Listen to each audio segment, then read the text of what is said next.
Assalamualaikum warahmatullahi wabarakatuh. Halo, gimana kabarnya adik-adik? Semoga sehat dan semangat ya untuk memulai hari ini.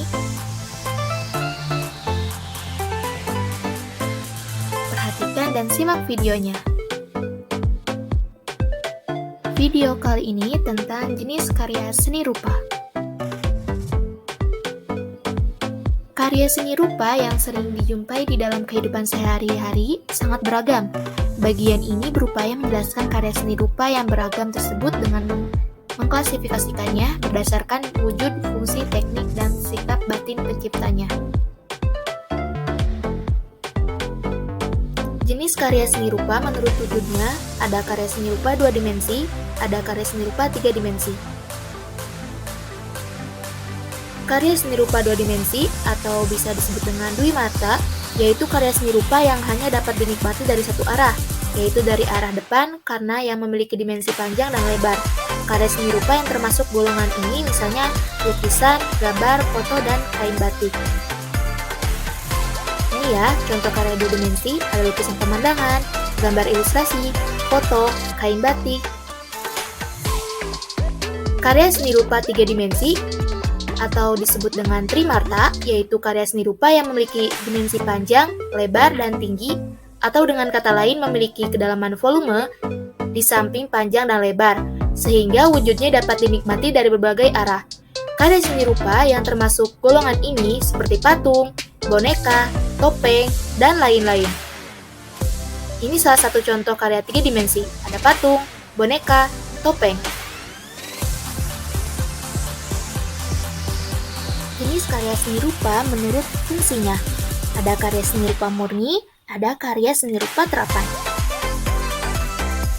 Karya seni rupa murni yaitu karya seni rupa yang dibuat mata-mata dengan niat untuk memenuhi kebutuhan mengekspresikan rasa indah atau rasa estetis yang tidak dimaksudkan untuk memenuhi kegunaan atau fungsi yang bersifat praktis. Contoh karya seni rupa yang termasuk golongan ini adalah lukisan, patung, dan karya seni rupa lainnya yang dihasilkan oleh seniman semata-mata dimaksudkan sebagai ekspresi estetik.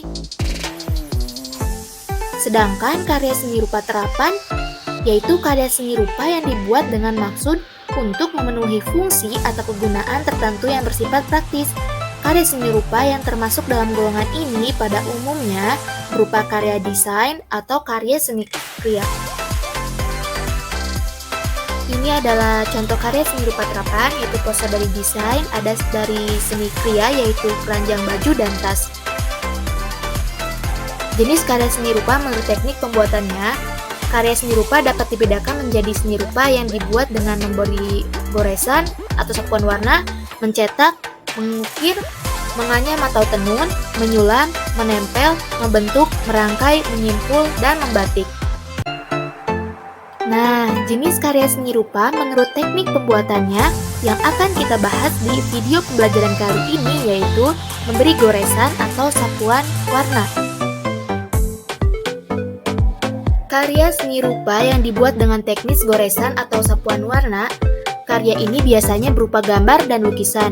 Dalam perkembangannya, jenis karya seni rupa 2 dimensi yang sulit dibedakan karena keduanya berupa goresan warna yang dibuat secara sadar dan melibatkan pengalaman rasa indah pada permukaan bidang.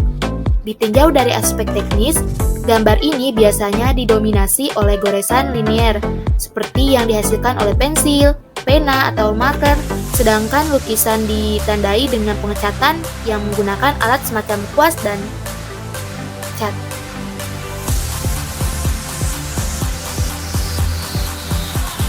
Salah satu karya seni rupa yang dibuat dengan teknik goresan atau sapuan warna yaitu 1. Seni gambar. Seni gambar juga ada beberapa yaitu gambar bentuk. Gambar bentuk ini dalam ilmu seni rupa dikenal dengan istilah still life. Objek gambar bentuk pada umumnya berupa alam benda yang tidak bergerak atau mati. Yang kedua yaitu gambar model. Gambar model adalah gambar yang menampilkan sosok makhluk hidup, terutama manusia, sebagai objek. Prinsip penggambaran objeknya sama dengan menggambar bentuk, yaitu berusaha menggambarkan objek 3 dimensi pada bidang gambar sesuai penglihatan.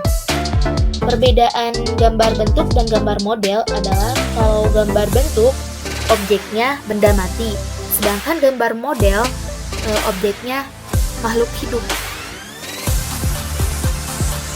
Yang ketiga yaitu gambar ilustrasi. Gambar ilustrasi atau biasa disingkat dengan ilustrasi saja, dalam pengertian yang luas, diartikan sebagai gambar yang menjelaskan atau menceritakan.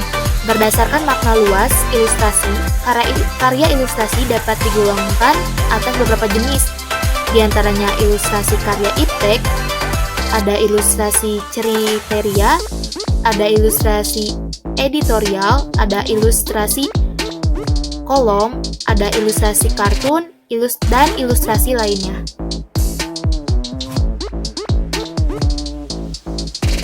Yang keempat, gambar proyeksi dan perspektif. Gambar proyeksi merupakan gambar yang dimaksudkan untuk memetakan benda 3 dimensi ke bidang data dengan cara memproyeksikan sisi dari benda 3 dimensi tersebut. Gambar perspektif bertujuan untuk menggambarkan benda sebagaimana mata melihat benda tersebut. Istilah perspektif berasal dari bahasa Latin yang bermakna melihat secara benar. Secara teknis, telah dikembangkan cara penggambaran yang dikenal dengan istilah perspektif linier yang bersifat matematis. Kelima, yaitu gambar dekorasi. Gambar dekorasi yaitu gambar yang dibuat untuk diterapkan sebagai hiasan pada barang atau benda tertentu untuk menambah kesan estetik dan indah pada barang atau benda tersebut. Wujud gambar dekorasi beraneka macam, baik berupa bentuk geometris maupun bentuk-bentuk organik. Gambar sketch. Sketch atau sketsa berarti sekumpulan coretan yang akan diteruskan menjadi sebuah gambar jadi. Sketch dalam pengertian ini lebih dimaknai sebagai gambar kasar, bersifat sementara, baik di atas kertas maupun di atas kanvas, dengan tujuan untuk dikerjakan lebih lanjut menjadi sebuah karya seni rupa.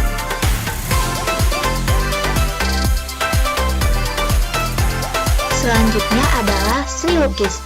Seni lukis ialah salah satu contoh seni rupa murni yang mengutamakan nilai estetika daripada nilai guna, yang pada umumnya sebuah karya seni lukis merupakan suatu gambaran atau ungkapan ekspresi dari seorang pelukis. Seni lukis atau lukisan bertolak belakang dari makna lukisan sebagai karya seni rupa yang diciptakan melalui sapuan warna atau cat yang secara tradisional menggunakan kuas. Makna itu tentu saja merupakan pijakan awal. Dari aspek teknis, seni lukis telah mengalami perkembangan yang pesat. Alat dan media yang digunakannya pun menjadi begitu beragam. Yang selanjutnya, seni kaligrafi. Kaligrafi merupakan seni tulis indah sesuai asal katanya yang berasal dari bahasa Yunani. Kaligrafi berarti indah, grafia berarti tulisan. Fungsi seni kaligrafi bersifat ganda, yaitu selain menjadi tulisan sebagai penampung gagasan penulisnya, ia juga memiliki fungsi estetik atau keindahan. Dalam penulisan seni kaligrafi, biasanya digunakan pena atau kuas yang berbeda ketebalannya, agar terlihat membentuk tebal tipis yang dihasilkan. Keindahan seni kaligrafi tercapai melalui huruf atau rangkaian huruf yang tegas, berirama, dan harmoni. Sampai di sini, terima kasih. Semoga bermanfaat ya. Wassalamualaikum warahmatullahi wabarakatuh.